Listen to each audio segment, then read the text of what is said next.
देखिए, राजद से सांसद हैं रामगढ़ से सुधाकर सिंह। उनका बयान आता है कि पिछले बार भारतीय जनता पार्टी को 3 बूथों पर डंडा पड़ी थी और इस बार 300 बूथों पर पड़ेगी।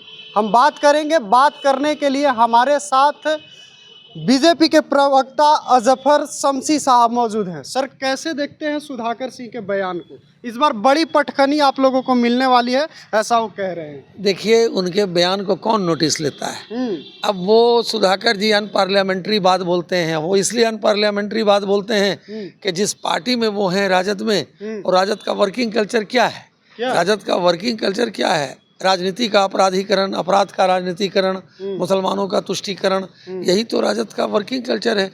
तो उनका जो वर्किंग कल्चर है उसी बात को सुधाकर जी बोल रहे हैं। लेकिन बिहार की जनता उनके बातों को नोटिस नहीं लेती है और उनके बातों का जवाब वो वोट से देगी। और एब्सोल्यूट मेजॉरिटी के साथ जिन क्षेत्रों में चुनाव हो रहे हैं वहाँ एनडीए के प्रत्याशी जीतेंगे। यह बयान जो है सुधाकर जी का, वो उनकी हताशा और निराशा का परिणाम है।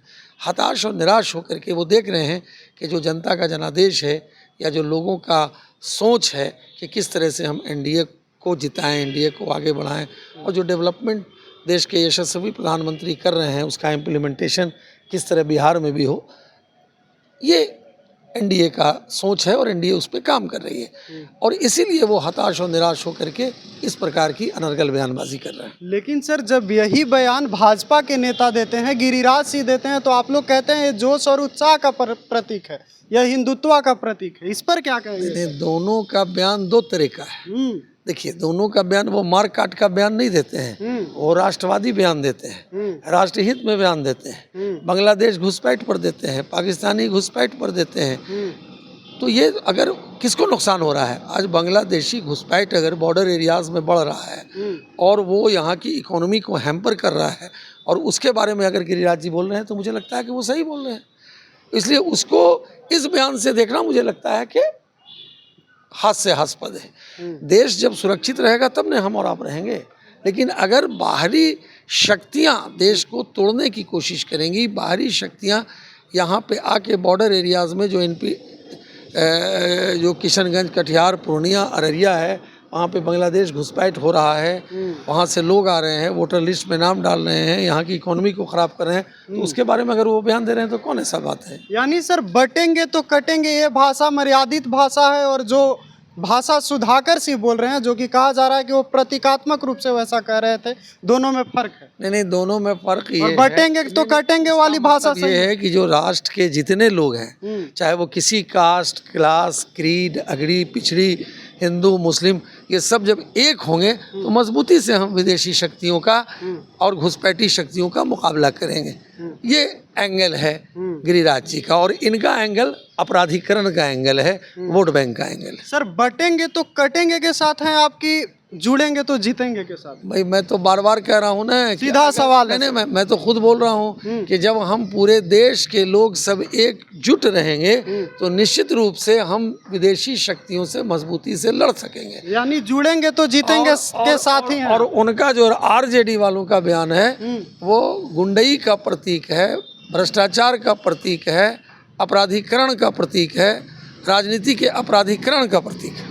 और सर, जो तलवार रखने की बात कही जाती है वो किसका प्रतीक है? अरे भाई, अपनी सुरक्षा के लिए आपको इसमें कौन ऐसी बात है? इसको अगर आप गलत इस्तेमाल उसका करेंगे तब न। अगर आप अपनी सुरक्षा के लिए आप सुरक्षित रूप से रहेंगे, आपको अगर कोई मान लीजिए आपको कोई लोग जो है हमला कर रहे हैं, आपको तंग कर रहे हैं, तो आप अपने को सेफ करेंगे कि नहीं? सेफ्टी तो ज़रूरी है ना। सेफ्टी के लिए अगर हम पर कोई आक्रमण करेगा तो हमको तो उससे तो उसको रोकना पड़ेगा ना।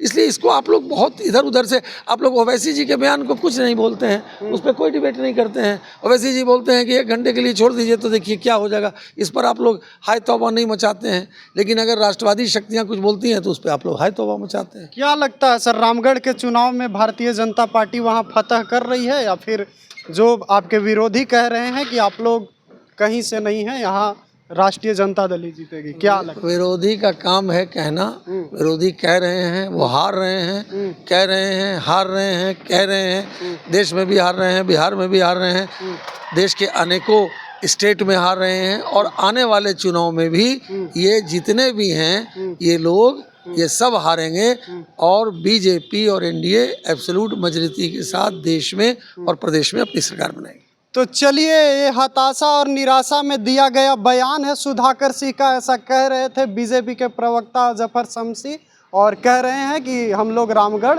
ज़रूर जीतेंगे। फिलहाल के लिए इतना ही, देखते रहिए द न्यूज़।